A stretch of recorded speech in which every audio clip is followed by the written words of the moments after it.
আল্লাহ রাব্বুল আলামিনের তরফ থেকে আমাদের জন্য দেওয়া সবচেয়ে বড় নেয়ামত হলো ঈমান।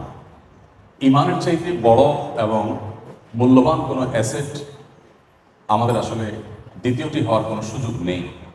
ঈমান এমন এক সম্পদ, এই সম্পদ আল্লাহ সুবহানাহু ওয়া তাআলা যাকে দিয়েছেন তিনি এটার সঠিক পরিচর্যা করেছেন। ঈমানকে তিনি যথাযথভাবে সংরক্ষণ করার চেষ্টা করেছেন।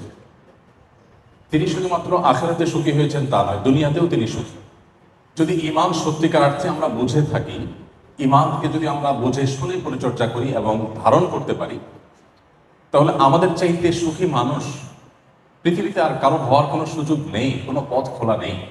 আমাদের সমস্যার বড় একটি জায়গা হলো যে আমরা বেশিরভাগ মুসলিম, যারা আমরা মুসলিম ভাই বোন, আমরা জন্মসূত্রে যারা মুসলমান, আমরা আসলে না ঈমানটাকে বোঝার চেষ্টা করেছি কখনো, না ঈমান সম্পর্কে ন্যূনতম কোনো ধারণা আমাদের মধ্যে তৈরি করেছি বা কোনো ধারণা আমরা রাখি।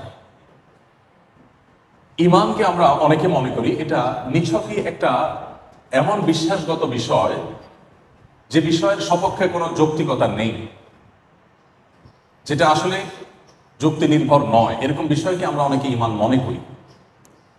অথচ ঈমান যদিও আল্লাহ রাব্বুল আলামিন, আখিরাত, সমস্ত নবী রাসূলগণ, সমস্ত আসমানি কিতাব, তাকদীর ইত্যাদি বিষয়ের উপরে বিশ্বাস করার নাম, দৃঢ় বিশ্বাস করার নাম, কিন্তু এই বিশ্বাসগুলো একেবারে যুক্তিহীন, একেবারেই নিছকই বিশ্বাস নির্ভর, ব্যাপারটি সেরকম নয়। তবে হ্যাঁ, ঈমান এটা শুধুমাত্র যুক্তির উপর দাঁড়িয়ে থাকা কোনো বিষয় নয়, তবে ঈমানের প্রতিটি পয়েন্টের পেছনে রয়েছে অসংখ্য যুক্তি।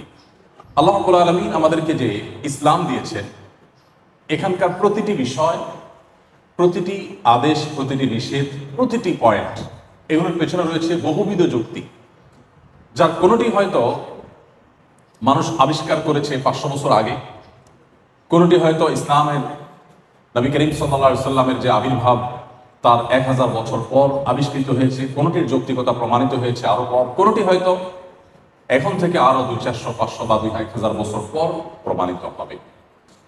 তবে এটুকু সত্য যে আল্লাহ রাব্বুল আলামিন যে আমাদের ঈমান আনয়নের নির্দেশ করেছেন, এটা নিছকই আল্লাহর নির্দেশ, এর সপক্ষে বা এই ঈমান আনয়ন করার পেছনে কোনো যুক্তি নেই, ব্যাপারগুলো সেরকম নয়। আমি সেদিকে দীর্ঘ আলোচনা যেতে পারবো না, কারণ আমাদের আর অনেক কথা বলতে হবে। শুধু একটি পয়েন্ট আমি বলতে চাই, ঈমান বিল আখিরাহ বা আখিরাতের প্রতি বিশ্বাস পার্থিব জগৎই শেষ নয়, বরং পার্থিব জগতের পরের যে মৃত্যু পরবর্তী জীবন আসছে সেটি আসল জীবনের শুরু, এবং সেই জীবনের সে জগতের কোনো শেষ নেই। এই যে পরকালের প্রতি বা আখিরাতের প্রতি ঈমান, খোলা চোখে দেখলে মনে হয় বিষয়টি একেবারেই যুক্তিহীন বা যুক্তি নির্ভর নয়। আমরা যদি বিষয়টিকে এইভাবে দেখি যে একজন মানুষ পৃথিবীতে তিনি কোনোভাবে নির্যাতিত হয়েছেন, কোনোভাবে তার অধিকার ক্ষুণ্ণ করা হয়েছে, তিনি দুর্বল ছিলেন, কোনোভাবেই নিজের অধিকারকে তিনি প্রতিষ্ঠা করতে পারেননি, এই লোকটি সারা জীবন চাপে ছিলেন, প্রেসারে ছিলেন, জুলুম সয়ে সয়ে তাকে দুনিয়া থেকে চলে যেতে হয়েছে। এরকম বহু মানুষ নিশ্চয়ই আমাদের আশেপাশে আমরা খুঁজে পাবো। প্রশ্ন হলো, এই যে লোকটি নির্যাতিত হয়ে, নিষ্পেষিত হয়ে, জুলুমের শিকার হয়ে, অধিকার বঞ্চিত হয়ে নির্মমভাবে মৃত্যুকে তিনি বরণ করে দুনিয়া থেকে চলে গেলেন, এখানেই যদি সবকিছুর শেষ হয়ে যায়, এখানে যদি সবকিছুর পরিসমাপ্তি হয়ে যায়, তাহলে বিষয়টি এই দাঁড়ালো যে পৃথিবীতে কেউ জোর জবরদস্তি, কারোর জুলুম করার ক্ষমতা থাকলে তিনি সেটা করতেই পারেন, আর যে দুর্বল সে নিষ্পেষিত হবে, সে জুলুমের শিকার হবে, তার সান্ত্বনার কোনো জায়গা নেই। আর এই বিষয়টি পৃথিবীর কোনো সমাজে, কোনো মানুষের কাছে কোনো অবস্থাতেই গ্রহণযোগ্য হতে পারে না। এই প্রশ্নের উত্তর বা এই পরিস্থিতির থেকে উত্তরণের কোনো পথ যারা আখিরাতের প্রতি ঈমান আনে না বা আখিরাতে বিশ্বাস করে না, তাদের কাছে কিন্তু নেই। ঈমানদারের কাছে এর জবাব আছে যে একজন মানুষ তিনি দুনিয়াতে নির্যাতিত হয়ে যদি দুনিয়া থেকে চলে যান, আখিরাতে আল্লাহ রাব্বুল আলামিন তার প্রতি সুবিচার করবেন। সেখানে কারোর পেশি শক্তি, সেখানে কারোর লবিং, সেখানে কারোর কোনো অন্যায় আচরণ, কোনো কিছু করবার কোনো সুযোগ থাকবে না। অতএব যে নিষ্পেষিত হয়ে, জুলুমের শিকার হয়ে দুনিয়া থেকে মৃত্যুবরণ করলেন, অধিকার বঞ্চিত হয়ে যে ব্যক্তিকে দুনিয়া থেকে যেতে হলো, তারও একটা সান্ত্বনার জায়গা থাকছে, ভরসার একটা জায়গা থাকছে, এবং সেটা বিহিত হবে। এই জন্য আখেরাত বলতে কিছু একটা আছে, অনন্ত অসীমকালের যাত্রা, এটা সত্য, মহাসত্য। এই বিশ্বাসটাই বরং যৌক্তিক, এটাকে অবিশ্বাস করা বরং অযৌক্তিক।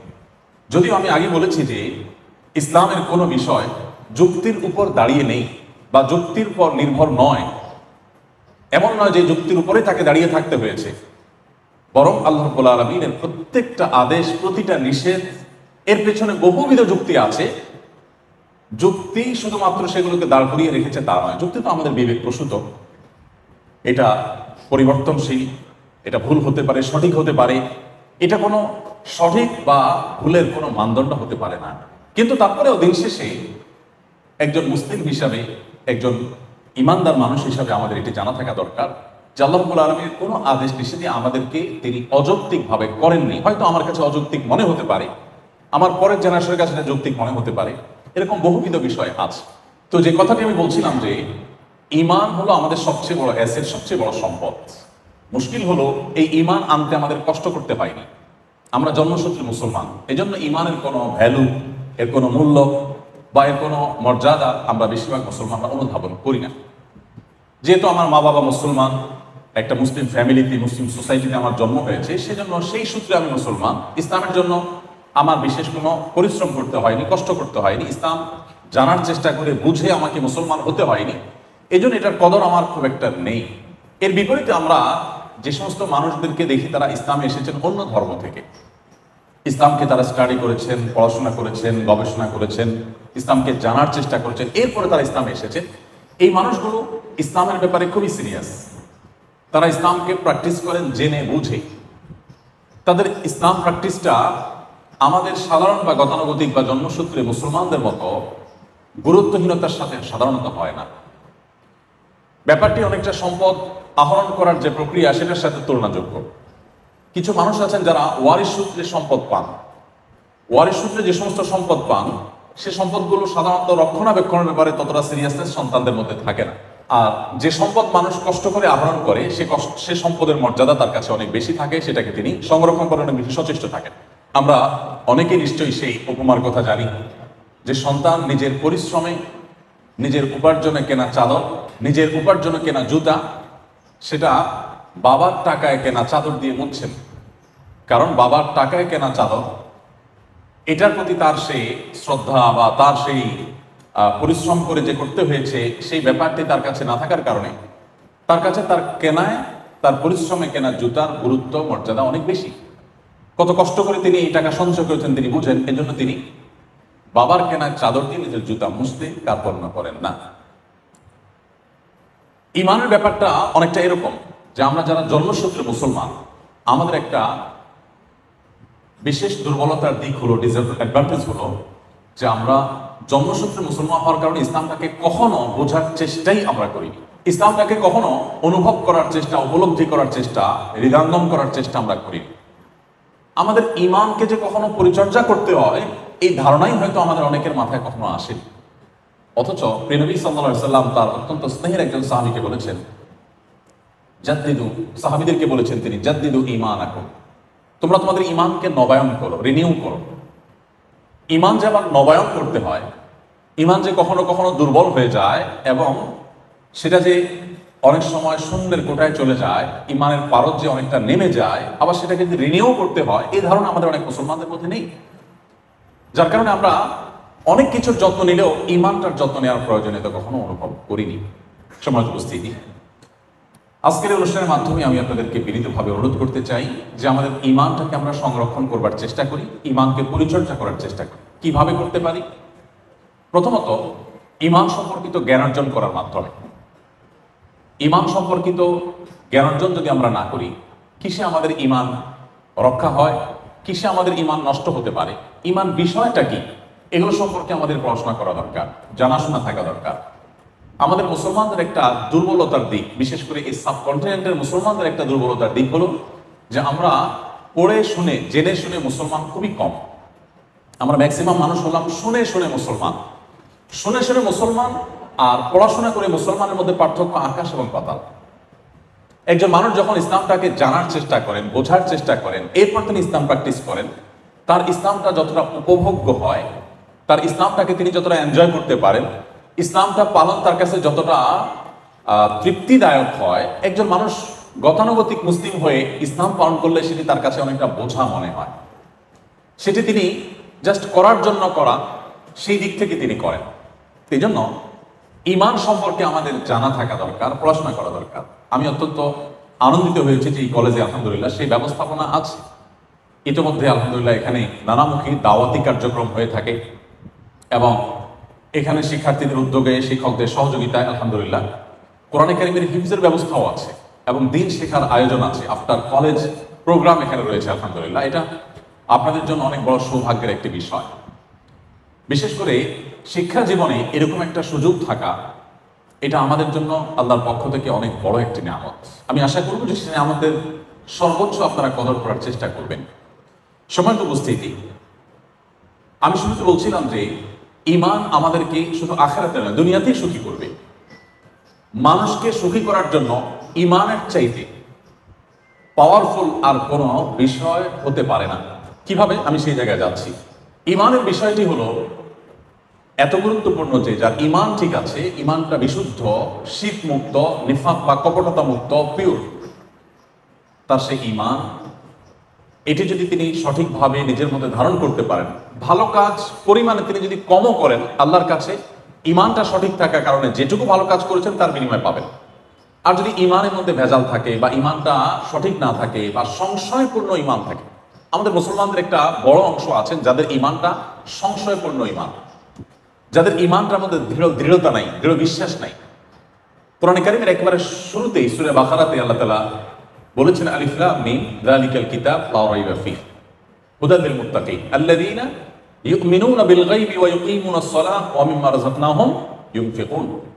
এই যে আয়াত, এই আয়াতের মধ্যে আপনি লক্ষ্য করবেন যে আল্লাহ রাব্বুল আলামিন মুত্তাকিদের পরিচয় দিয়ে, কোরআন কাদের জন্য উপকার হবে তাদের পরিচয় দিতে গিয়ে বলেছেন যে তারা ঈমান আনবে, এবং একটা পর্যায়ে বলেছেন ওয়া বিল আখিরাতি হুম ইউকিনুন, তারা আখিরাতের প্রতি দৃঢ় বিশ্বাস রাখে। আখিরাতের প্রতি কোনো সন্দেহপূর্ণ বিশ্বাস, সংশয়পূর্ণ বিশ্বাস যদি থাকে তাহলে এটা ঈমান নয়।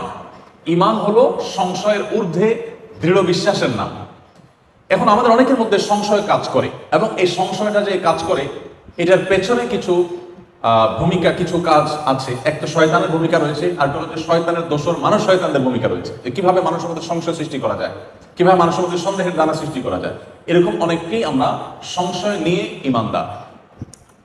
সংশয় মুক্ত ঈমান, এটার উপমা হলো, আমার সামনে যদি কোন একটি মোমে আগুন জ্বালানো থাকে, আমি কখনো সে আগুনে হাত দেব না।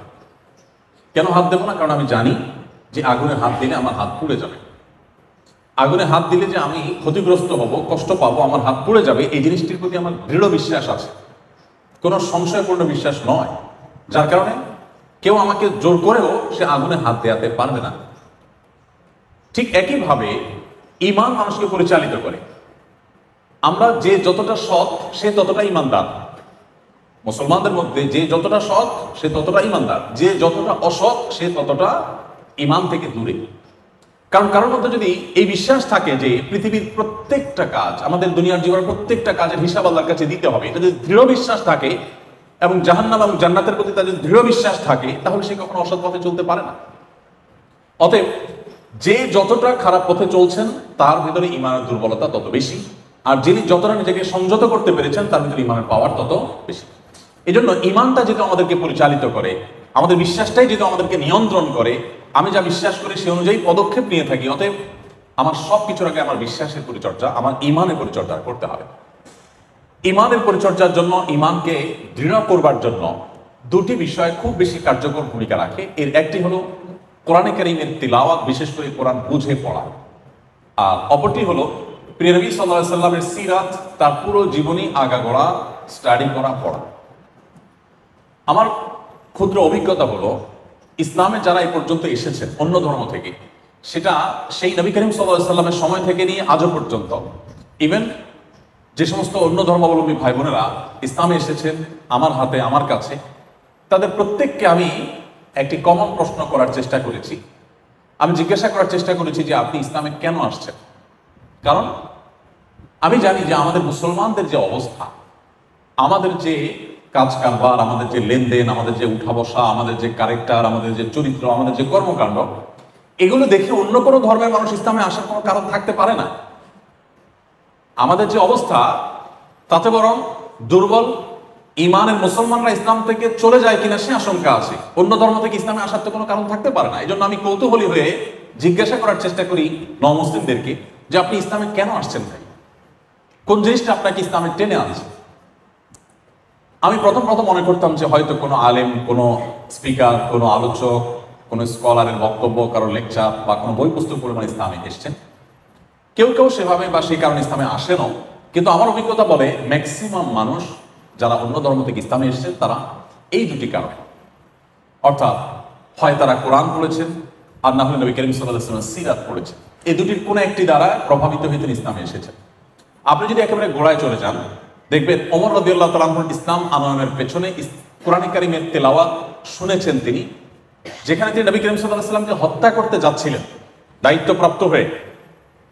শুধুমাত্র বোনের বাসায় গিয়ে বোন ভগ্নিপতির কণ্ঠ থেকে কোরআনের তেলাওয়াত শুনেছেন, আর তার পুরো ভেতরের জগৎটা পরিবর্তন হয়ে গেছে, এবং এরপর তিনি গিয়ে ইসলাম গ্রহণ করলেন। তুফাইল ইবনে আমর আদ-দৌসি, তিনি দৌস গোত্রের অত্যন্ত স্বনামধন্য সাহিত্যিক এবং কবি ছিলেন। ইয়েমেনের মানুষ ছিলেন। ইয়েমেন শুধু নয়, তখনকার আরব বিশ্বে, বিশেষ করে মক্কায় অনেক বড় বড় নেতা এবং সাহিত্যিকদের কাছে তিনি অত্যন্ত পপুলার এবং জনপ্রিয় একজন সাহিত্যিক ছিলেন, গবেষক ছিলেন। তুফাইল ইবনে আমর আদ-দৌসি এসেছেন উমরা করতে, উমরা বা হজ করতে এসেছেন। মক্কায় আসার পর মক্কায় থাকা তার বন্ধুরা বললেন, দোস্ত, উমরা বা হজ করতে আসছো ভালো কথা, খবরদার আমাদের এখানে একটা লোক, তার নাম মোহাম্মদ, তার কাছে আল্লাহর পক্ষ থেকে নাকি ওহী আসে, সে সেগুলো যখন তেলাওয়াত করে, এগুলো যখন মানুষ মনোযোগ দিয়ে শুনে, এগুলোর অর্থ অনুধাবন করে, তখন মানুষ সেখানে তার কাছে নত হয়ে যায় এবং বাপদাদার ধর্ম, শিরক যেটা মূর্তি পূজা ইত্যাদি, সেগুলো ছেড়ে ইসলামে চলে আসে। তো তুমি একজন সাহিত্যিক মানুষ, বুদ্ধিজীবী মানুষ, গবেষক, লেখক মানুষ, তুমি বিপদগামী হও, তুমি বাপদাদার ধর্ম থেকে বিচ্যুত হও, এটা আমরা চাই না। সো তুমি একটা কাজ করবে, যতক্ষণ তুমি কাবায় থাকবে, মক্কায় হারাম শরীফে থাকবে, ততক্ষণ তোমার দুই কান বন্ধ করে রাখবে, যেভাবেই হোক, যাতে তোমার কানে ওই মোহাম্মদের যে কোরআন, এটার তেলাওয়াত তোমার কানে আসতে না পারে। বন্ধুদের পরামর্শ অনুযায়ী উনি দোনো কান বন্ধ করার ব্যবস্থা করলেন, তুলা বা কিছু একটা দিয়ে দোনো কান একেবারে এমনভাবে বন্ধ করলেন যে খুব মনোযোগের সাথে না শুনলে কোনো কথা শোনা যাবে। বেশ কিছুক্ষণ এভাবে থাকার পর, যেহেতু শিক্ষিত মানুষ, তার মনে হলো যে আমি কি এত আনপড় জাহেল যে কেউ কিছু বলবে আর তার মন্ত্রে মুগ্ধ হয়ে আমি তার অনুসারী হয়ে যাব? এত অশিক্ষিত তো আমি না, আমার তো যথেষ্ট সেন্স আছে, নিজের যথেষ্ট জ্ঞান আছে। সো আমি শুনি, যদি কোনো কিছু আমার কানে আসে শুনি, দেখা যাক। উনি এরপর সবকিছু খুলে ফেলে দিলেন, এবং সৌভাগ্যবশত যথা আপনার সন্দেহ সেটি বাস্তবায়ন হলো, এবং যথা আশঙ্কা তারা করেছিলেন সেটি বাস্তবায়ন হলো, এবং তার কণ্ঠে তার কানে কোরআন কারীমের তেলাওয়াত ভেসে আসলো। কিছুটা শোনার পর, যেহেতু সাহিত্যিক মানুষ, তিনি বুঝলেন যে এটা আসলে কোনো মানুষের কথা হতে পারে না, বা মানুষ এই ধরনের কথা বলতে পারে না। তিনি তখন অনেকটা ব্যাকুল হয়ে গেলেন মুহাম্মদ সাল্লাল্লাহু আলাইহি ওয়াসাল্লামের সাথে সাক্ষাৎ করবার জন্য। কিন্তু মুশকিল হলো, মক্কার বড় বড় নেতারা, যারা তার দোস্ত বন্ধু বান্ধব, তারা যদি শুনে যায় তাহলে মান সম্মান যাবে, তারা তাকে হ্যাও করবে, হাসাহাসি করবে, তুমিও ধরা খেলে। এই জন্য আলী রাদিয়াল্লাহু তাআলা আনহুকে খুঁজে বের করে তার সাথে চুক্তি করলেন যে তুমি আমাকে মুহাম্মদের কাছে নিয়ে যাবে, এবং এমন ভাবে যাবে যে আমি তোমার সাথে যাচ্ছি এটা যেন কেউ টের না পায়। তুমি সামনে সামনে যাবে, আমি অনেক দূর থেকে তোমাকে ফলো করব। যদি ইতিমধ্যে কোনো নেতা, নেতৃস্থানীয় কোনো ব্যক্তি এসে যায় যারা আমাকে চিনে, আমি বাইরে থেকে উমরা করতে আসছি, আমাকে জানে, যারা আমার পার্সোনালিটি যারা জানে, তারা কেউ যদি এসে যায়, আমি জুতা সারার ভান করে বসে যাব, তুমি তোমার হাঁটা কন্টিনিউ করবে। ভাবটা এমন হবে যে তোমার সাথে আমার কোনো সংযোগ নেই। এইভাবে করতে করতে নবী করিম সাল্লাল্লাহু আলাইহি ওয়াসাল্লামের কাছে গেলেন। এরপর যাওয়ার পর ইসলাম গ্রহণ করলেন। ইয়েমেনের প্রথম ব্যক্তি যিনি ইসলাম গ্রহণ করেন, এবং তার মাধ্যমে পুরো ইয়েমেন ঈমানের আলো দ্বারা আলোকিত হয়। কারণ হিসাবে ভূমিকা রেখেছে এই কোরআন। এই কোরআন আমরা আজও পড়ি, কিন্তু তুফাইল ইবনে আমর আদ-দৌসি যে মুহূর্তের কোরআন তেলাওয়াতের কারণে তার পরিবর্তন এসেছে। আমাদের 30 পারা কোরআন বারবার শুনছি, বারবার তেলাওয়াত করছি, আমাদের মধ্যে পরিবর্তন আসছে না। এর অন্যতম একটা বড় কারণ হলো কোরআন বোঝার কোনো চেষ্টা আমাদের মধ্যে নেই। আমরা আমাদের আস-সুন্নাহ ফাউন্ডেশন থেকে 2024 থেকে 2025 রমাদানের মধ্যবর্তী এই 12 মাস, পুরো বছরটাকে আমরা কোরআন বর্ষ ঘোষণা করে সারা দেশের সর্বস্তরের মানুষকে কোরআনে কারীম বুঝে পড়ার প্রতি আমরা উদ্বুদ্ধ করে একটা প্রতিযোগিতার ঘোষণা দিয়েছি এবং সেই প্রতিযোগিতা আমরা 15 লক্ষ টাকার পুরস্কার ঘোষণা করেছি এবং প্রথম, দ্বিতীয়, তৃতীয় যারা হবেন তাদের জন্য রয়েছে সম্পূর্ণ বিনা খরচে উমরার ব্যবস্থা। 6 ধাপে পরীক্ষাটা হচ্ছে। প্রথম 5 ধাপে 6 পারা করে, মাত্র 2 মাস সময়, 6 পারা। আপনি আপনার নিজ দায়িত্বে কোরআনটার তর্জমায় কোরআন দেখে দেখে আপনি পড়বেন। কোনো জায়গায় সংশয় থাকলে স্থানীয় আলেমদের শরণাপন্ন হবেন। শুধুমাত্র তর্জমা, কোনো তাফসীর থেকে প্রশ্ন হবে না। তর্জমা যদি কেউ বুঝে পড়ার চেষ্টা করেন, 2 মাস পর, যেমন যে মে মাসের শেষ শুক্রবার বাদ ফজর আমাদের প্রথম ধাপের প্রথম 6 পারার পরীক্ষা হবে। ইতিমধ্যে একটা মক এক্সাম আমরা নিয়েছি, যাতে করে প্রশ্নের ধরন নিতে পারেন সবাই, এখানে অংশগ্রহণ করতে পারেন। আমরা বিজয়ীদেরকে পার্সোনাল লাইব্রেরি এবং ফ্যামিলি লাইব্রেরি নামে 2টি বিশেষ এবং ব্যতিক্রমধর্মী পুরস্কার ব্যবস্থা রেখেছি। 50,000 টাকার বই, ফ্যামিলি লাইব্রেরি। একটা বাসা, মহিলা থেকে নিয়ে শিশু পর্যন্ত কার কি ধরনের বই প্রয়োজন, শিশুর জন্য কোন কোন বই দরকার, মায়েদের জন্য কি কি বই দরকার, সেটা ইসলামিক পার্সপেক্টিভ থেকে বেসিক্যালি, এর বাইরে আরো যা জানা দরকার, কমপ্লিট একটা ফ্যামিলির একটা আদর্শ লাইব্রেরিতে যা থাকা দরকার সেটা আমরা অনেক গবেষণা করে, অনেক পরিশ্রম করে বের করে পুরস্কার হিসেবে দিচ্ছি।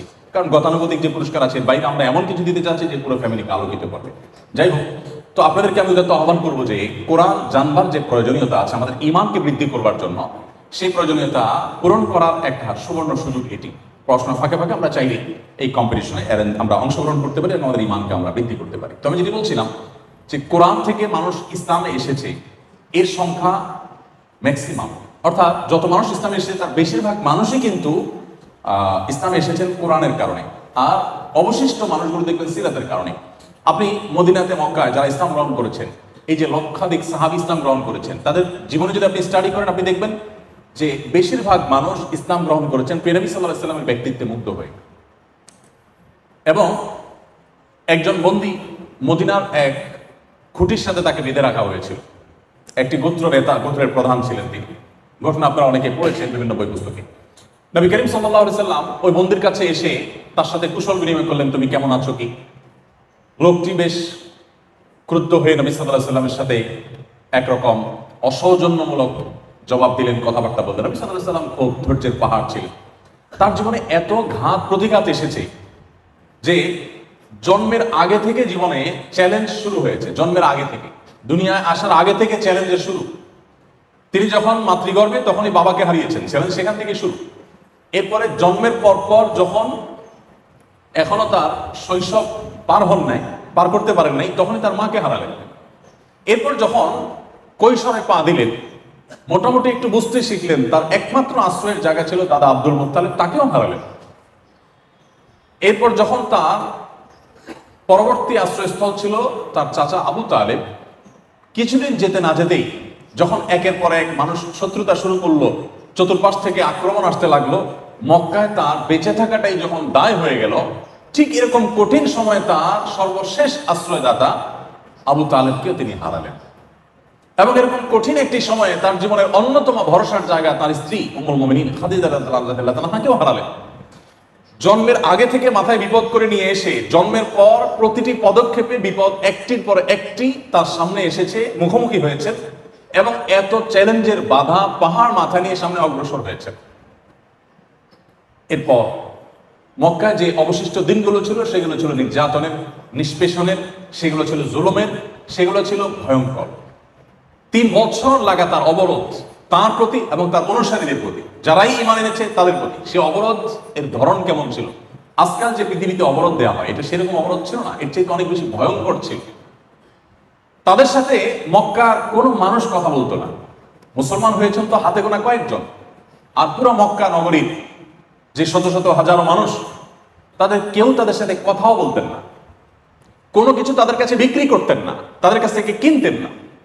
আমরা একটু যদি চিন্তা করি যে এই ধরনের অবরোধ যদি এই যুগে হয়, মানুষের হয়তো বিকল্প বহু পথ মানুষের কাছে খোলা থাকতে পারে, কিন্তু যখন মক্কার মতো জায়গায়, যেখানে কোনো ফল ফসল তেমন একটা হয় না, সম্পূর্ণই মরুভূমি, রুক্ষ একটি জায়গা, পাহাড়ি একটা এলাকা, সেখানে যদি সমাজের সর্বস্তরের মানুষ সামান্য কয়েকজন মানুষের সাথে এই ধরনের অবরোধ করে এবং সেই অবরোধটা যদি টানা 3 বছর কন্টিনিউ করে, তাহলে পরিস্থিতি কতটা ভয়াবহ হতে পারে। সাহাবীদের ক্ষেত্রে, প্রিয় নবী সাল্লাল্লাহু আলাইহি ওয়াসাল্লামের ক্ষেত্রে সেটাই হয়েছিল। আপনারা জানেন, সিরাত গ্রন্থগুলো যারা পড়েছেন তারা বলতে পারবেন যে ওই সময়টাতে মুসলমানরা, সাহাবীরা জীবন বাঁচাবার জন্য গাছের লতা পাতা খেতে হয়েছে, এমন এমন জিনিস খেতে হয়েছে যেটা মানুষ সাধারণত খায় না, খেতে পারে না, শুধুমাত্র জীবন রক্ষা করবার জন্য। এরকম ভয়ঙ্কর অবরোধ করা হয়েছে। তাকে হত্যা করবার জন্য একাধিক উদ্যোগ নেওয়া হয়েছে, বারবার উদ্যোগ নেওয়া হয়েছে। একটা একটা করে প্রত্যেকটার মোকাবেলা তিনি করেছেন, সবগুলোকেই তিনি ফেল করেছেন। তিনি নিজে টিকে ছিলেন এবং তার মিশনকে তিনি নিয়ে সামনে অগ্রসর হচ্ছেন এত সব বাধার মধ্যে। এরপর একটা পর্যায়ে বাধা এমন পর্যায়ে চলে গেল যে মক্কায় তিনি আর থাকতে পারলেন না, তাকে হিজরত করে চলে যেতে হলো মদিনায়। মদিনায় গিয়ে যে পরদেশে, প্রবাসে, ভিন দেশে গিয়ে যে শান্তিতে থাকবেন সে সুযোগও ছিল না। সেখানে যাওয়ার পর মক্কা থেকে যারা তাকে নিজের মাতৃভূমি থেকে বিতাড়িত করে ছেড়েছে, তারাই কিন্তু প্রিয় নবী সাল্লাল্লাহু আলাইহি সাল্লামের প্রতি নানাভাবে ষড়যন্ত্র, যুদ্ধ, এগুলো একটার পর একটা চাপিয়ে দিয়েছে। আপনারা জানেন বদর হয়েছে, উহুদ হয়েছে, খন্দক হয়েছে, বড় বড় যুদ্ধ হয়েছে, সম্মুখরাশি আক্রমণ হয়েছে, মদিনাকে ঘিরে ফেলার চেষ্টা করা হয়েছে। অর্থাৎ দূর দেশে গিয়ে যে শান্তিতে থাকবেন মুসলমানরা, নবী সাল্লাল্লাহু আলাইহি সাল্লাম সেই সুযোগও ছিল না। পদে পদে চ্যালেঞ্জ ছিল এবং বাধা ছিল, এবং সেটা একমুখী বাধা নয়, বহুমুখী বাধা। অর্থনৈতিকভাবে দুর্বল করার চেষ্টা, রাজনৈতিকভাবে দুর্বল করার চেষ্টা, অস্তিত্বকে নিশ্চিহ্ন করে ফেলার চেষ্টা, ঐক্যবদ্ধ চেষ্টা, আবার বিচ্ছিন্ন প্রচেষ্টা, এমনকি আরবের বাইরের যে সমস্ত তখনকার রোমান সম্রাট ছিল তাদেরকে নানাভাবে নবী সাল্লাল্লাহু আলাইহি ওয়াসাল্লামের ব্যাপারে সংক্ষুব্ধ করা এবং তাদেরকে লেলিয়ে দেওয়া, নানাভাবে চেষ্টা করা হয়েছে। অবাক করা বিষয় হলো, একটা মানুষের জন্মের আগে থেকে এত বাধা, এরপর জন্মের পর একটার পর একটা বাধা পাহাড় ডিঙ্গিয়ে তিনি চূড়ান্তভাবে তার মিশনকে সাকসেস করে আকাশে তুলে রেখে তারপর দুনিয়া থেকে চলে গেছেন। কত বছরের ব্যবধানে? আমরা যদি মদিনার জীবনটাকে শুধু কাউন্ট করি, যে নিজে স্বাধীনভাবে কাজ করার সুযোগ বাধা সত্ত্বেও যেটুকু পেয়েছেন সেটুকু মদিনায় পেয়েছেন, আর সেটি ছিল 10 বছর। 10 বছরে পুরো পৃথিবীর পট পরিবর্তন করে দিয়েছে, পৃথিবীর ইতিহাসের গতিপথ সম্পূর্ণ চেঞ্জ করে দিয়ে দুনিয়া থেকে চলে গেছেন। তার পথে কোনো গোলাপ বিছানা ছিল না, প্রতিটা পদে পদে কাঁটা ছিল। মুসলমান তো বটেই, একজন অনুসন্ধানী, একজন ন্যূনতম ইতিহাস সম্পর্কে জানতে আগ্রহী মানুষ হিসেবে আমাদেরকে প্রিয় নবী সাল্লাল্লাহু আলাইহি সাল্লামের জীবন ইতিহাসটা কেন জানা প্রয়োজন, সেজন্য আমি এতগুলো কথা বললাম। কিভাবে একজন মানুষ তার জীবনে এত অল্প সময়ে এত বড় সাফল্যের চূড়ান্ত শিখরে পৌঁছতে পারে, পৃথিবীতে এরকমটি আরেকটা ইতিহাস তো খুঁজে পাওয়া যায় না। এবং একটি কথা আমি প্রায় বলি, মুহাম্মদ সাল্লাল্লাহু আলাইহি সাল্লাম শুধু নন, যত নবী রাসূল পৃথিবীতে এসেছেন তাদের কাউকে এখনো যদি কেউ কোনো কটু কথা বলে, আমরা আমাদের নবীর কথাই বলতে পারি, মুহাম্মদ সাল্লাল্লাহু আলাইহি সাল্লামকে যদি কেউ কোনো খারাপ কথা বলে, মন্দ কথা বলে, পৃথিবীতে লক্ষ লক্ষ কোটি কোটি মানুষের হৃদয়ে কিন্তু রক্তক্ষরণ হয়। মানুষ সত্যিই কষ্ট অনুভব করে, কষ্ট পায়। 1400 বছর আগে তো দূরের কথা, 500 বছর আগে চলে গেছেন পৃথিবী থেকে এমন কোন ক্ষমতাধর রাজা কিংবা জনপ্রিয় কোনো ব্যক্তিত্ব কিংবা কোনো ভালো মানুষ আপনি দেখাতে পারবেন না, যে লোকটাকে ঢাকার গুলিস্তানের মোড়ে দাঁড়িয়ে তার 14 গোষ্ঠী ধরে যদি কেউ গালিগালাজ করে বা নিন্দামন্দ করে বা তাকে খারাপ কথা বলে, তাহলে একজন মানুষও বলবে যে আমি হৃদয়ে কষ্ট অনুভব করছি। একটা মানুষ আপনি হয়তো পাবেন না। অর্থাৎ তাকে কি বললো না বললো এতে কারোর কিছু আসে যায় না। কিন্তু মুহাম্মদ সাল্লাল্লাহু আলাইহি সাল্লাম প্রায় 1500 বছর হতে যাচ্ছে দুনিয়া থেকে তিনি চলে গেলেন, এত সময় পার হওয়ার পর এখনো পর্যন্ত তাকে নিয়ে কেউ কটু কথা বললে পৃথিবীর সমস্ত মুসলমানদের মনে কষ্ট অনুভব হয়। কি ছিল তার মধ্যে যার কারণে 1500 বছর ধরে তার ভালোবাসা মানুষের অন্তরে এইভাবে গেঁথে আছে? কি ছিল? এই আগ্রহের জায়গা থেকে আমাদের প্রিয় নবী সাল্লাল্লাহু আলাইহি ওয়াসাল্লামের জীবনীটা, সিরাত গ্রন্থ আমাদের শুরু থেকে শেষ পর্যন্ত কমপক্ষে একবার হলেও জীবনে পড়া উচিত। আমি কথা বলছিলাম ঈমান প্রসঙ্গে, যে আমাদের ঈমানকে যদি আমরা নবায়ন করতে চাই, শক্তিশালী করতে চাই, ঈমানকে যদি আমরা পরিচর্যা করতে চাই, আমি যদি শুনে শুনে মুসলমান না হয়ে বুঝে শুনে মুসলমান হতে চাই, তাহলে আমাকে কোরআন পড়তে হবে বুঝে এবং সিরাত পাঠ করতে হবে নবী সাল্লাল্লাহু আলাইহি ওয়াসাল্লামের। এই দুটি, এর কোনো বিকল্প পথ কিন্তু নেই। আপনি সিরাতের প্রতিটি পদে পদে দেখবেন আপনার ঈমান বৃদ্ধি পাচ্ছে। আমি শুধুমাত্র একটা এক্সাম্পল দিই। নবী করিম সাল্লাল্লাহু আলাইহি ওয়াসাল্লাম স্বপ্নে দেখলেন মদিনায় আসার পর যে তিনি তার সাহাবীদেরকে সাথে নিয়ে মক্কায় গিয়ে উমরা করছেন, তওয়াফ করছেন, সাই করছেন, উমরার কার্যক্রমে আছেন, ইহরামরত আছেন, এটা তিনি স্বপ্নে দেখলেন। আর নবীদের স্বপ্ন কিন্তু আমাদের মতো নয়। নবীদের স্বপ্নটা ওহী, অর্থাৎ এটা আল্লাহর পক্ষ থেকে প্রত্যাদেশ। তিনি যেটা স্বপ্নে দেখেন এটা বাস্তব। তিনি স্বপ্ন দেখার পর সাহাবীদেরকে বললেন যে দেখো আমি তো স্বপ্নে দেখেছি যে আমরা সবাই উমরা করব, মক্কায় যাব। তার মানে আল্লাহ তাআলা ইন্ডিকেট করছেন যে আমাদের মক্কায় যাওয়া উচিত, আমাদের উমরা করা উচিত, আমরা উমরা করব, যেহেতু আমি দেখেছি স্বপ্ন, এটাই বাস্তব হবে। নবীদের স্বপ্ন অন্য সাধারণ মানুষের মতো নয়। সাহাবীরা যথারীতি প্রস্তুতি নিলেন, উনিও প্রস্তুতি নিলেন, সবাই ইহরাম করে চলে গেলেন উমরার উদ্দেশ্যে। এবং নবী করিম সাল্লাল্লাহু আলাইহি ওয়াসাল্লাম পরিবারের সদস্যরাও সাথে ছিলেন, হাজার হাজার সাহাবীদেরকে নিয়ে উমরার উদ্দেশ্যে চলে গেলেন। হুদায়বিয়া নামক জায়গা যাওয়ার পর তাকে সেখানে বাধা দেওয়া হলো এবং মক্কার মুশরিকরা তাকে ঢুকতে দিলেন না। এবং শেষ পর্যন্ত বহু পর্যালোচনার পর ঐতিহাসিক হুদায়বিয়া সন্ধি চুক্তি সেখানে হয়। সেই চুক্তি অনুসারে প্রথম কথাই হলো যে তোমরা যারা এবছর উমরার জন্য এখানে এসেছো, অলরেডি তারা ইহরাম করে এসেছে এবং উমরার পরে তারা আল্লাহর শুকরিয়া আদায় করবার জন্য যে যে কার্যক্রম আছে সবগুলোর প্রস্তুতি তারা নিয়ে এসছে, সব সাথে আছে এবং এহরামরত আছে। যারা মক্কায় গেছেন, মদিনায় গেছেন, উমরা বা হজ করেছেন, তারা জানেন যে এহরাম এর পোশাক পরার পর মানুষের মনোজগতের মধ্যে কেমন একটা আকুলতা আসে, কেমন ব্যাকুল অবস্থা তৈরি হয়, কিরকম আবেগ কোন একটা পরিবেশ তৈরি হয়। ঠিক এই সময়টা যদি কাউকে বলা হয় যে আপনি রিটার্ন চলে যান, আপনাকে উমরা করতে দেওয়া হবে না, এই কষ্টটা কোন মাত্রার হতে পারে সেটা বলাই বাহুল্য। যাই হোক, সাহাবীরা সবাই একবারে মক্কার কাছাকাছি চলে গেলেন, হুদায়বিয়া চলে গেলেন, এহরামরত আছেন। ওই মুহূর্তে মক্কার মুশরিকদের সাথে চুক্তি হলো যে না, তোমরা এই বছর রিটার্ন যাবে, তোমাদেরকে মক্কায় ঢুকতে দেওয়া হবে না, আগামী বছর তোমরা উমরা করো। এখন যারা এই বছর বাধা দিয়েছে, সামনের বছর যে বাধা দিবে না তার কোনো গ্যারান্টি নেই, বাট চুক্তি হয়ে গেছে, উভয় পক্ষ থেকে স্বাক্ষরও হয়ে গেছে। সাহাবীদের মনের অবস্থা বলাই বাহুল্য, খুব মনোবেদনায় আছেন। নবী করিম সাল্লাল্লাহু আলাইহি ওয়াসাল্লাম নির্দেশ করছেন, সাহাবীদের মধ্যে সেটা কোনো মানে অ্যাক্টিভিটিস দেখা যাচ্ছে না, সেটা পালন করার কোনো মানসিকতা দেখা যাচ্ছে না। নবী সাল্লাল্লাহু নিজেও চিন্তিত হয়ে পড়লেন যে কি ব্যাপার, যে সাহাবীরা আমার নির্দেশ দেওয়ার আগে তারা প্রস্তুত থাকে, এখন তারা কোনো কথাই মানছে না। সবাইকে বলা হচ্ছে মাথা চুল চেঁচে ফেলার জন্য যে উমরার সর্বশেষ কার্যক্রম, যদিও তো অসাই করি নেই, যেহেতু বাধাগ্রস্ত হয়েছে, আমরা মাথা চুল চেঁচে হলক করে আমরা ফেরত যাবো। সাহাবীরা কেউ চাচ্ছেন না। নবী করিম সাল্লাল্লাহু আলাইহি ওয়াসাল্লাম চিন্তিত হয়ে পড়লেন। এই যে একটা কঠিন সময়, এই কঠিন সময়ে আমরা হলে কি করতাম, একটু যদি আমরা ভাবি, আমরা হলে কি করতাম? সবার মধ্যে এই প্রশ্ন আসতো। আমরা খুব ভদ্রতার সাথে হলেও বলতাম, হে আল্লাহর রাসূল, আপনি না স্বপ্নে দেখেছেন যে আমরা উমরা করছি এবং সেই স্বপ্নের বাস্তবায়নের জন্য আপনি আমাদের নিয়ে এসেছেন। এখন দেখা গেল যে কই, আমরা উমরা তো করতে পারছি না, আপনি বলছেন ফেরত যেতে, তাহলে আপনার স্বপ্ন বাস্তবায়ন হলো কই? নবীদের স্বপ্ন তো ভুল হয় না, তো আপনি 70-90 হয়ে থাকলে এটা কিভাবে হলো? নিশ্চয়ই আমরা এরকম প্রশ্ন করতাম। সাহাবীদের কারণ মনে হয়তো এই প্রশ্ন আসেনি। ঐতিহাসিকগণ হুদায়বিয়ার ঘটনার বর্ণনা উল্লেখ করতে গিয়ে কোনো সাহাবী এরকম কোনো মন্তব্য দেখাতে পারেননি, কারণ মনে এরকম সন্দেহ ছিল না।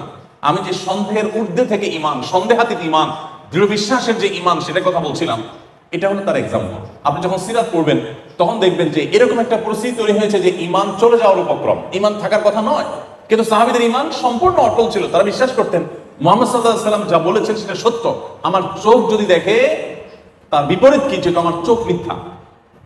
সেটা হয়তো প্রমাণ হতে পারে এক সময় যে আমার চোখ মিথ্যা দেখেছে, ভুল দেখেছে, কিন্তু তিনি ভুল বলতে পারেন না। সাহাবীদের সে বিশ্বাস ছিল।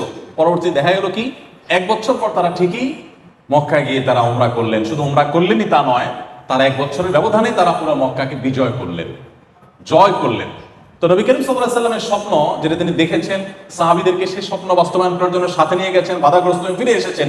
আমরা হলে অনেকে সেখান থেকেই বেঈমান হয়ে যেতাম, কিন্তু সাহাবীদের ঈমান এত বেশি অটল ছিল যে কোনো কিছু দেশের থেকে তাদেরকে টলাতে পারে নাই।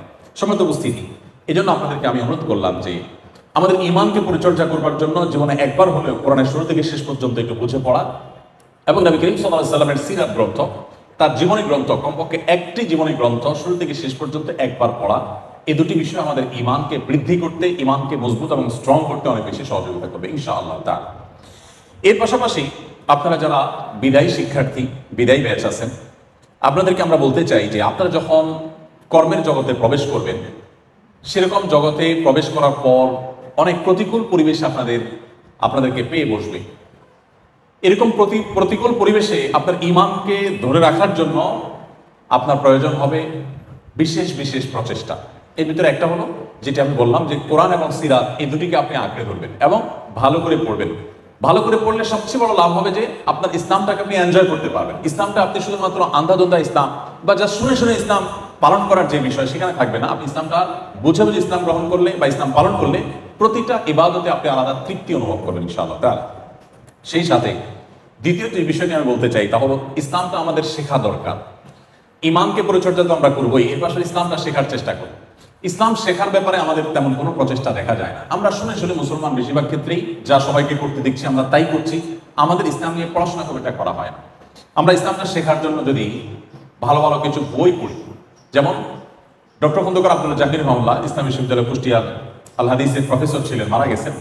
স্যার বেশ কিছু বই আছে একেবারে ইসলামের বেসিক বিষয়গুলো জানার জন্য অনেক বেশি উপকারী। এই বইগুলো যদি আপনার কাছে থাকে, আপনি যদি পড়েন, এরকম আর অনেক বই আছে, অনেক বই আছে যে বইগুলো আমাদেরকে ইমানের বেসিক বিষয়গুলো, ইসলাম বেসিক বিষয়গুলো জানতে সহযোগিতা করবে। এগুলো যদি আমার কাছে থাকে এবং পুরো বই যদি আমি ভালো করে পড়ি, অনেকগুলো কোর্স আছে, যেমন আপনাদের এখানে আফটার কলেজ কোর্স আছে, আমি শুনলাম এই কোর্সটা সম্পর্কে আমি জানি, খুবই সুন্দর এবং চমৎকার একটি কোর্স। এই কোর্সটা আপনাকে ইসলামের বেসিক বিষয়গুলো জানতে দারুণভাবে সহযোগিতা করবে। আপনি যদি এখানে ইনভলভ হন, যারা এখনো আরো 2-1 বছর আছেন এই কলেজে ইনশাআল্লাহ, তারা যদি ইনভলভ হন এবং শিখেন, তাহলে সেক্ষেত্রে আপনি দেখবেন যে এর আগের ইসলাম আর এর পরের ইসলাম আপনার কাছে আসমান এবং জমিন তফাৎ, অনেক বেশি ব্যবধান আপনার কাছে মনে হবে। এই জন্য আমি আপনাদেরকে অনুরোধ করবো, প্লিজ, আপনারা শিক্ষিত মানুষ, আপনারা এদেশের উন্নয়নে আপনাদের প্রত্যেকের দক্ষতা অনুযায়ী আপনারা ভূমিকা রাখবেন। শুধু এদেশ নয়, বিশ্ব মানবতার কল্যাণে আপনারা প্রত্যেকে নিজেকে যার যার মতো নিজ জায়গা থেকে আপনারা অবদান রাখবেন।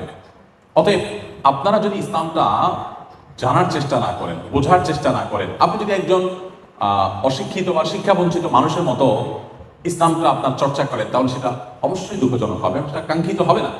এই জন্য আমি আপনাদেরকে বলতে চাই যে আপনারা প্লিজ ইসলামটাকে পড়ুন, জানার চেষ্টা করুন, স্টাডি করুন।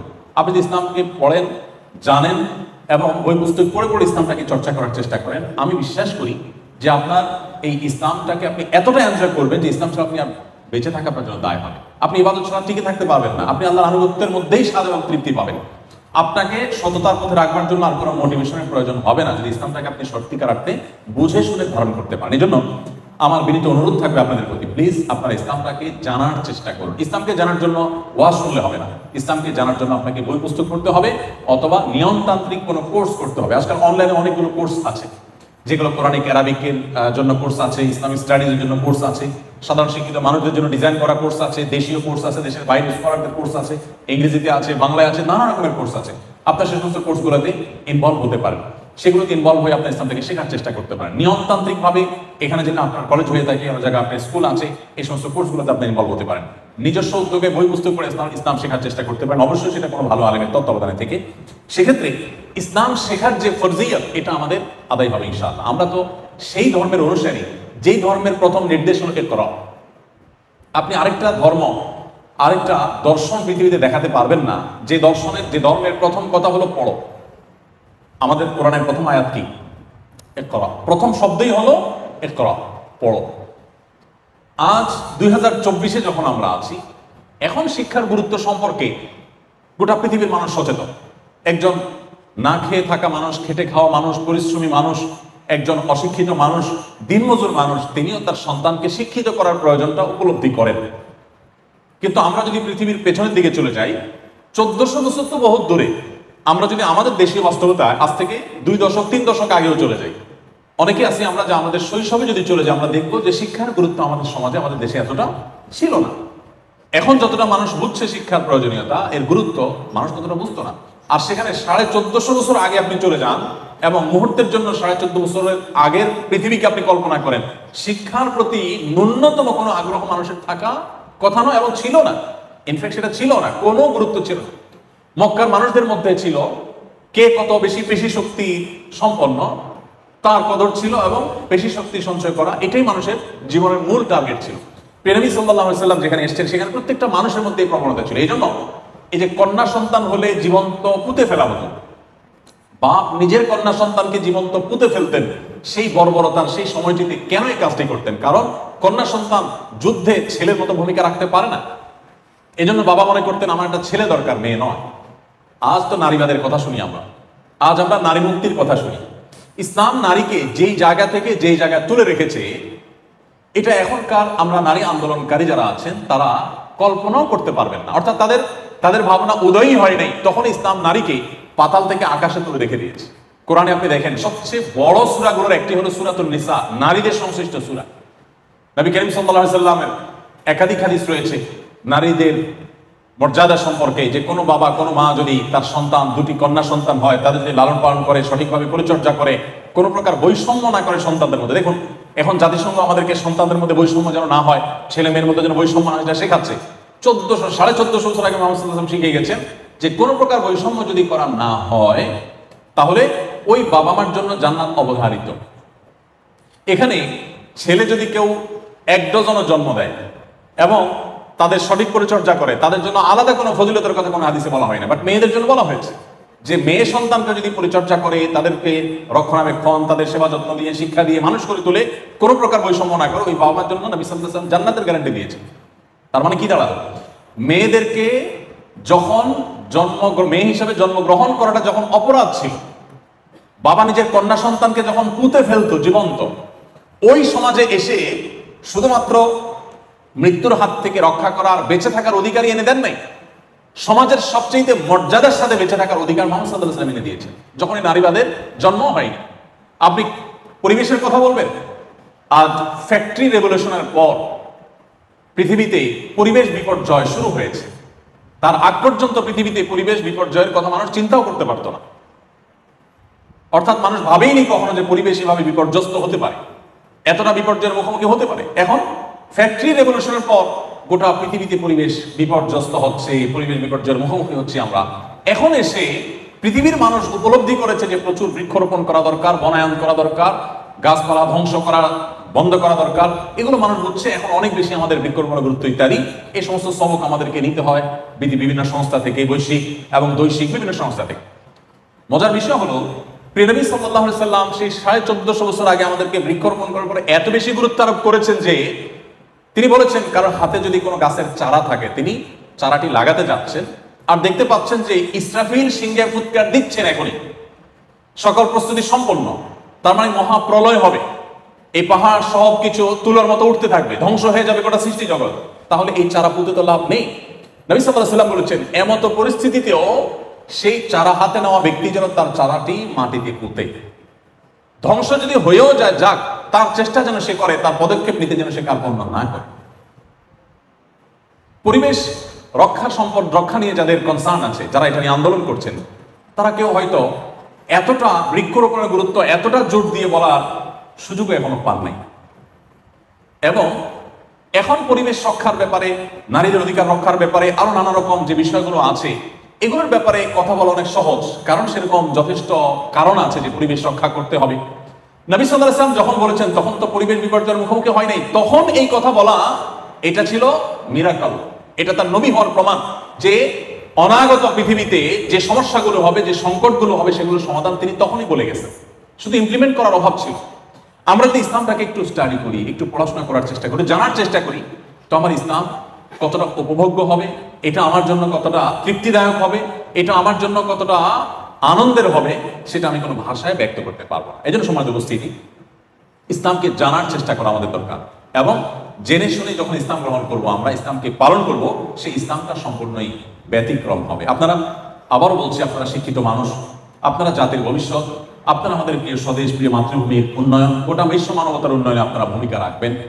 আপনারা যদি আপনাদের ইসলামটা অন্য সাধারণ মানুষ যারা ইসলামকে না জেনে, না বুঝে, পড়াশোনা না করে জাস্ট দেখে দেখে ইসলাম পালন করছে, তাদের মতো আপনি ইসলাম পরিচর্যা করেন বা ইসলাম জানার চেষ্টা করেন, ইসলাম চর্চা করেন, তাহলে সেটা হবে খুবই দুঃখজনক কথা। অতএব আমি আপনাদেরকে বলতে চাই, ইমানকে পরিচর্যার পাশাপাশি আসুন আমরা ইসলাম শেখার চেষ্টা করি, ইসলাম জানার চেষ্টা করি। এখন থেকে আপনি কিছু বই পুস্তক কিনে সেটা পড়া শুরু করে দেন, এবং কোনো জায়গায় সংশয় হলে আপনি কোনো আলেমের শরণাপন্ন হন, এবং কোনো না কোনো কোর্সে ইনভলভ হয়ে ইসলাম শেখার চেষ্টা শুরু করে দিন। নাম্বার 3, আপনারা যারা এখনো আরো 1 বছর 2 বছর এই কলেজে আছেন, আর যারা চলে যাচ্ছেন বিদায় ব্যাচ, আপনাদের সকলকে আমি বলতে চাই, 5 ওয়াক্ত নামাজ আপনার জীবনের যেন এমন একটি বিষয় হয় যে এটার সাথে আপনি কোনো কম্প্রোমাইজ করবেন না, কোনো অবস্থাতেই না। আপনার জীবনে এমন কোনো পরিস্থিতি আসবে না যে পরিস্থিতিতে আপনি নামাজ পড়বেন না। একমাত্র পরিস্থিতি হতে পারে আপনি সেন্সলেস হয়ে গেছেন, আপনার কোনো সেন্স নাই, আপনি বেহুশ হয়ে গেছেন, তাহলে তো আপনার আর নামাজ পড়ার শক্তি নেই। কিন্তু যতক্ষণ পর্যন্ত আপনার সেন্স আছে, ইভেন আপনি দাঁড়াবার ক্ষমতা নাই, নবী করিম সাল্লাল্লাহু আলাইহি ওয়াসাল্লাম বলেছেন বসে পড়ো, বসে পড়তে পারেন না শুয়ে পড়ো, কেন নামাজ পড়বেন? সবচেয়ে সরল উত্তর হলো আপনার আল্লাহর নির্দেশ, আল্লাহর সামনে আপনাকে যেতে হবে, দাঁড়াতে হবে, জবাবদিহি করতে হবে, আপনাকে নামাজ পড়তে হবে। এর পাশাপাশি আমি যেটি বলবো তা হলো, আমি শুরুতে একটা কথা বলেছিলাম, ঈমান শুধু আমাদেরকে আখিরাতে সুখী করবে তা না, দুনিয়াতেই সুখী করবে। ঈমানের পাশাপাশি নামাজ হলো মানুষের সুখের একটা মূল মন্ত্র।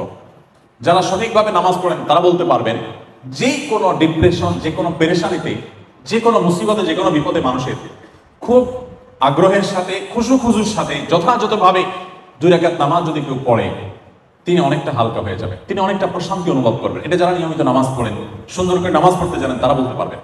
যারা নামাজটা ঠিকমতো ভাবে পড়েন না, বা জুমার নামাজটা হয়তো শুধু পড়েন, 2-4 ওয়াক্ত পড়েন, বাকিগুলো বাদ দেন, বা পড়েন কিন্তু ধীরস্থিরতার সাথে পড়েন না, পড়েন কিন্তু মনঃসংযোগের সাথে পড়েন না, এই মানুষগুলো আসলে নামাজের এই অলৌকিকতা অনুভব করতে পারবেন না। আমি গত কয়েকদিনের মধ্যে একটি রিপোর্ট দেখতে পেয়েছি, আপনারা অনেকে হয়তো দেখেছেন বা জেনে থাকবেন। ফিনল্যান্ড পরপর 5 বছর ইউরোপের এই দেশটি পৃথিবীর সবচেয়ে সুখী দেশ হিসাবে নির্বাচিত হয়েছে। ফিনল্যান্ড, এদেশে মানুষের সংখ্যা সম্ভবত 55 লাখ, কম বেশি 55 লাখ মানুষের বসবাস। এই দেশটিকে বলা হচ্ছে পরপর 5 বছর তারা পৃথিবীর সবচেয়ে সুখী দেশ। কেন সবচেয়ে সুখী দেশ? তার অনেক কারণ আছে। সেখানকার যে রীতিগুলো, আমরা কোরআনে যে জান্নাতের কথা শুনি, জান্নাত মানে বাগান সমূহ, সেখানকার যে নেচার, সেখানকার যে প্রকৃতি, এটা এতটাই সুন্দর, এতটাই ভালো যে সেটাকে বলা হয় সবুজ সোনা। পুরো দেশটাকে বলা হয় সবুজ সোনা। এত সুন্দর একটি দেশ, এত সুন্দর প্রকৃতি, এত সুন্দরভাবে আল্লাহ তাআলা সাজানো একটা সৃষ্টি। সেই দেশে শিক্ষা বলেন, সংস্কৃতি বলেন, অর্থনীতি বলেন, সব দিক থেকে মানুষ সুখী। অপরাধ প্রবণতা মানুষের মধ্যে নেই বললেই চলে, যার কারণে তারা পৃথিবীর সবচেয়ে সুখী দেশ হিসাবে পরপর 5 বার নির্বাচিত হয়েছে। ইন্টারেস্টিং বিষয় হলো, এই দেশটিতে আত্মহত্যার প্রবণতার যে সিরিয়াল আছে পৃথিবীতে, সেই সিরিয়ালে এই দেশটি 21তম। পৃথিবীর সবচেয়ে সুখী দেশ, কিন্তু আত্মহত্যার প্রবণতায় তারা 21 নম্বরে আছে।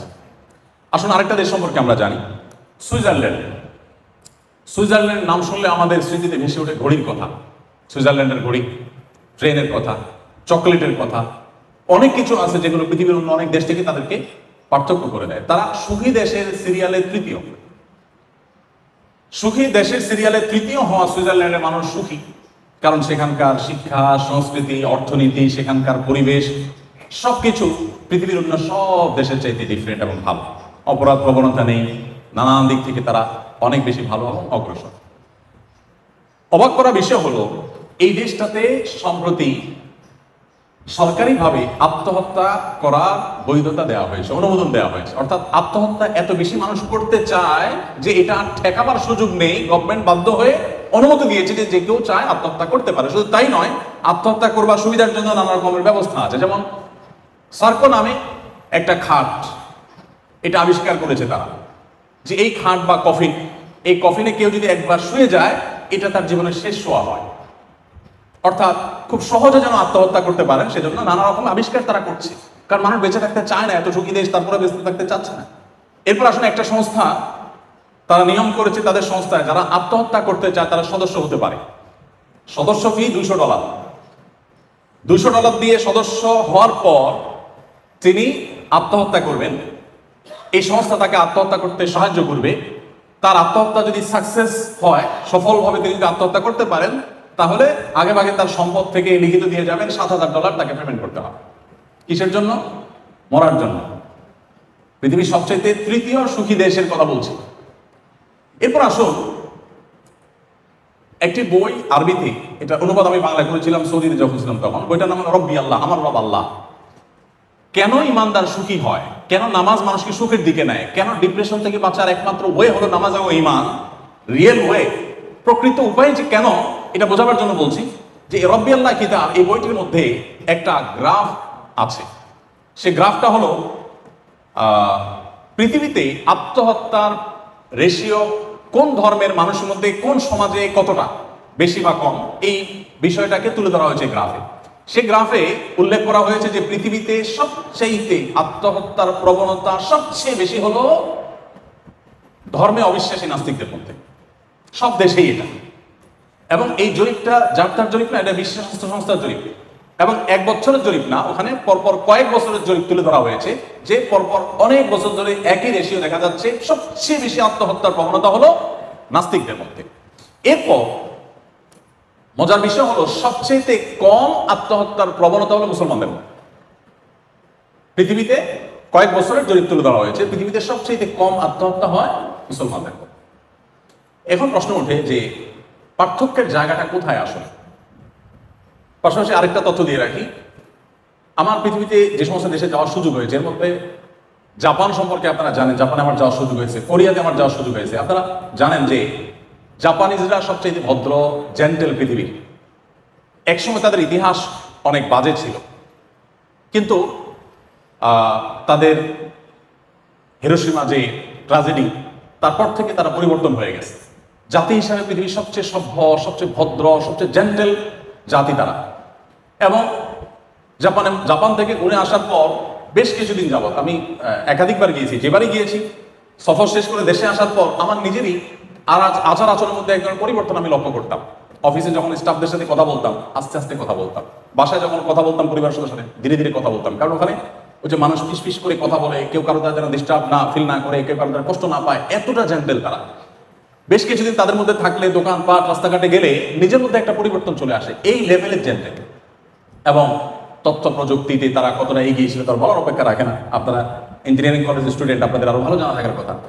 এই জাপানিজদের মধ্যে আত্মহত্যার প্রবণতা সবচেয়ে বেশি। কোরিয়ানদের মধ্যে আত্মহত্যার প্রবণতা সবচেয়ে বেশি।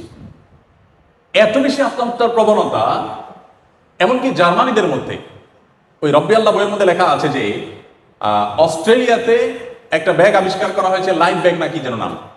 এটা জাস্ট সেট করবে আর আত্মহত্যা হয়ে যাবে। আত্মহত্যার জন্য যে কত রকমের কসরত এবং প্রচেষ্টা। এখন আমার প্রশ্ন হলো, পৃথিবীর সবচেয়ে সুখী দেশ, পৃথিবীর সবচেয়ে আপনার সুন্দর দেশ হওয়ার পরও মানুষ বেঁচে থাকতে চাচ্ছে না কেন? কারণ একটাই, যে সবকিছুই আছে, মানসিক প্রশান্তিটা আসলে নেই। নবী করিম সাল্লাল্লাহু আলাইহি ওয়াসাল্লাম বলেছেন, লাইসাল গিনা বিকাসরাতিল আব।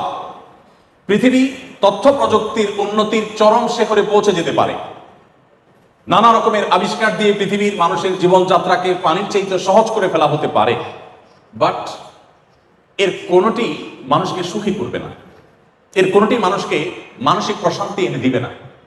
ওয়ালাকিন্নাল গিনা গিনান নাফস। নবী করিম সাল্লাল্লাহু আলাইহি ওয়াসাল্লাম বলেছেন, এই সচ্ছলতা, এই উন্নয়ন, এটা আসলে প্রকৃত সচ্ছলতা নয়। আসল এবং প্রকৃত সচ্ছলতা হলো মানুষের মানসিক প্রশান্তি। একজন মানুষ তার তেমন কিছু নেই, কিন্তু তিনি মানসিকভাবে খুবই সুখী, এ লোকটা সত্যিকারের সুখী। আরো জনের সবই আছে, বাট মানসিকভাবে তিনি সুখী নন, এ লোকটা প্রকৃত অর্থে সুখী নন। আমাদের দেশের কথা যদি আমরা বলি, আমি কিছুদিন আগে বগুড়া গিয়েছি, একজন ডক্টর চিকিৎসক তিনি আমাকে এসে বললেন যে ভাই, আমাদের এই বগুড়াতে গেল কয়েক বছরে আত্মহত্যার প্রবণতা খুব ভয়ঙ্কর ভাবে বেড়ে চলেছে এবং রেশিওটা এতটাই বৃদ্ধি পেয়েছে যে এটা রীতিমতো ভাববার মতো। এই বিষয়ে আপনি কিছু বলেন? আপনারা অনেকেই জানেন যে করোনাকালীন সময়ে শুধুমাত্র বিশ্ববিদ্যালয়ের শিক্ষার্থীদের মধ্যে যে পরিমাণ আত্মহত্যার ঘটনা দেখা গেছে এক বছরে, সেটা এর আগে 10 বছরেও দেখা যায়নি। এবং দিন যত যাচ্ছে আমাদের মধ্যে এই প্রবণতা বাড়ছে। কেন বাড়ছে? দিন থেকে, ইসলাম থেকে আমরা দূরে সরছি। যতটা দূরে সরবো তত বেশি আমাদের অশান্তি আমাদেরকে ঘিরে ধরবে।